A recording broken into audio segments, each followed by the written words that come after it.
كل سنة بنحتفل بيوم عاشوراء وأغلبيتنا بيصوم اليوم ده. طب ليه بقى بنحتفل بيوم عاشوراء؟ ومين النبي اللي ربنا أنقذه اليوم ده؟ تعال أحكي لكم من الأول.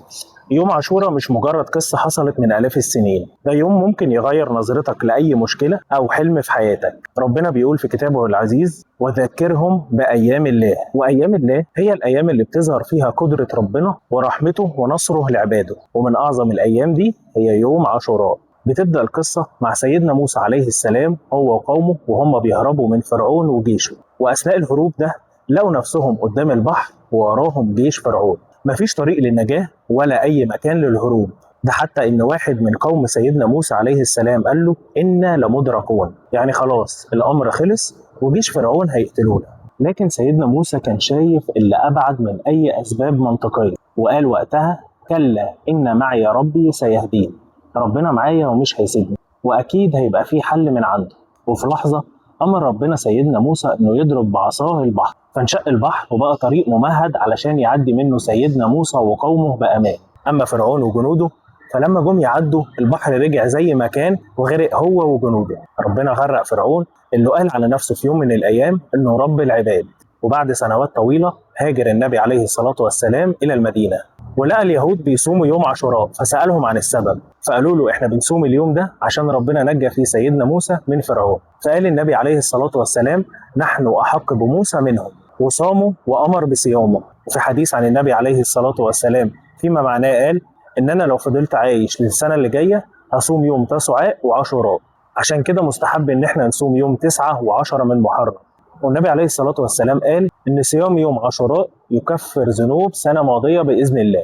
لكن عاشوراء مش مجرد صيام أو ذكرى تاريخية بس، فيوم عاشوراء بيعلمنا معنى عظيم جدا، بيعلمنا إن ربنا قادر يفتح لك طريق في المكان اللي انت فاكر إنه مقفول تماما. البحر كان مستحيل إنه ينشق، وبأمر ربنا انشق.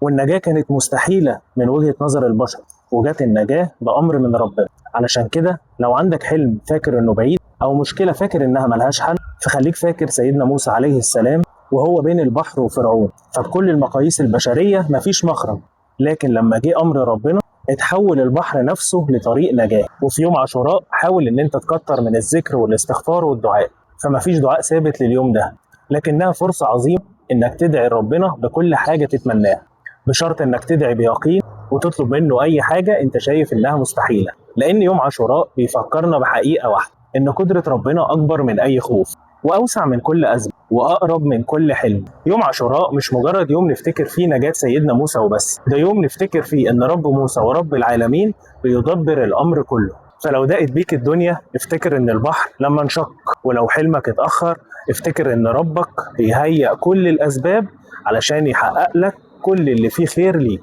ولو اتأخر حلمك افتكر إن ربنا إذا أراد شيئا هيئ ليه كل الأسباب. وذكرهم بأيام الله، لأن اللي بيفتكر أيام الله بيزداد يقينا بقدرة الله. لو عجبك الفيديو ما تنساش تعمل لي لايك وتكتب لي رأيك في الكومنتات، وما تنساش تعمل شير. كان معاكم اتش، سلام.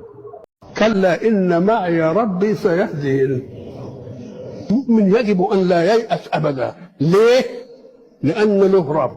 ده اللي بيقوم محامي في قضية بيرتاح، وانت مش مقوم محامي، انت مقوم محامي وشاهد وقاضي ومنفذ.